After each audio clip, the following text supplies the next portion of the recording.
Hey everyone, this is Mysticrose12120. Thank you for coming to my channel. Thank you for all the likes, subscribes, and people making comments. And if you're new here, welcome.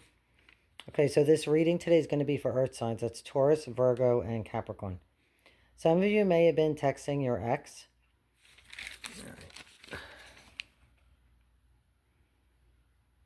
Okay, so it says excuses, responsibility, and maturity. Okay, however that resonates with the viewer. This person may have given you mixed signals.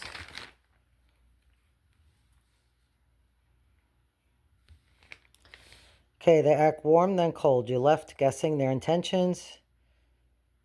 The inconsistency speaks louder than words. Okay, this person may have been wearing a social mask.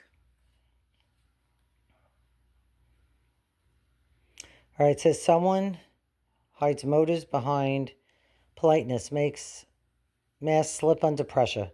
Truth reveals through expression. Yeah, so you might have noticed this person is inconsistent, or whatever they were initially showing to you is starting to have cracks in the surface.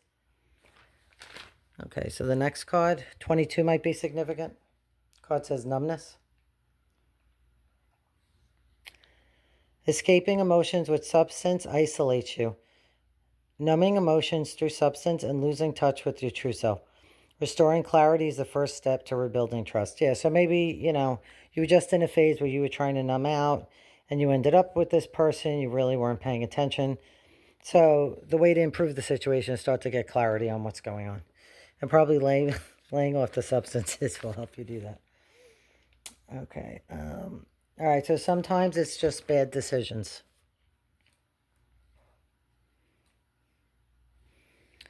Okay, it says not every drama is karma, mistakes, ownership, humor. Yeah, so this card is just saying try to have a sense of humor about the situation, but you just made some mistakes, some bad choices. And just, not everything's like karma or punishment for things we've done. You just made some bad decisions. Okay, the next card is Seven of Flames. In this deck, it's the Seven of Wands in reverse. Okay, so between getting involved with this person and your choice to numb your emotions through substances, you became the Seven of Flames. All right, so the Seven of Wands in the upright means standing your ground, defending your boundaries, and fighting for your convictions. Indicates that you are in a position of challenge or facing opposition. Okay, but you have the courage, resilience, and high ground to successfully defend your position. So in reverse, this card indicates exhaustion, yielding to pressure, and feeling overwhelmed by constant conflict.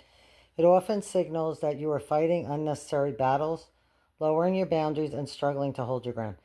Okay, so this card asks you to pause, regroup, and ask if the struggle is actually worth your energy. Yeah, so just ask if dealing with this person is worth the energy.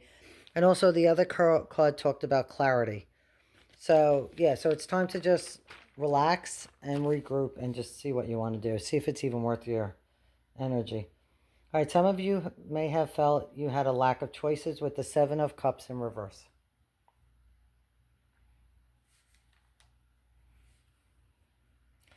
You may have been feeling trapped and that you missed an opportunity and needed a reality check.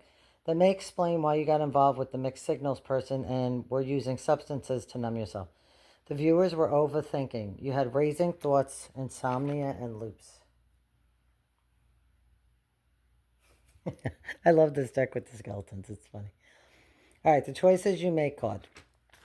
Okay. So again, they're talking about choices. The choices you make define your journey, so choose wisely and embrace the adventure. Yeah, it's just another reminder to try to make better choices.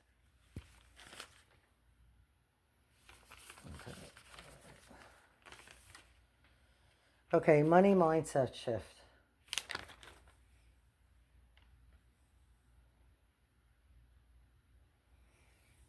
It says your beliefs about abundance are evolving. You trust yourself to create more. Your value attracts resources. Yes, I think this is also tied to the clarity. Like the more you just clear, you take your time. Like I find I tend to make more mistakes if I'm rushing around. You don't have to pay, you can't analyze every move you make, but just slow down, Think about what you're doing. Think about what's worth it, your time and energy. Oh, when I took that card, I also heard house. So some of you might be buying a house or real estate property. All right, last card is number 32. Okay, guidance from above. It says willingness to be open of the connection, bring graceful understanding, and enhances your presence. Clarity arrives when you allow yourself to be receptive. Okay, so that's self-explanatory. All right, so this is for earth signs. I hope this was helpful. This is for July. Like I said in the other video, I may or may not do readings every month. Depends on how much time I have. But thank you for listening. Thank you for watching. If you'd like a reading, please email me, and I'll talk to you guys on the next one. Thank you.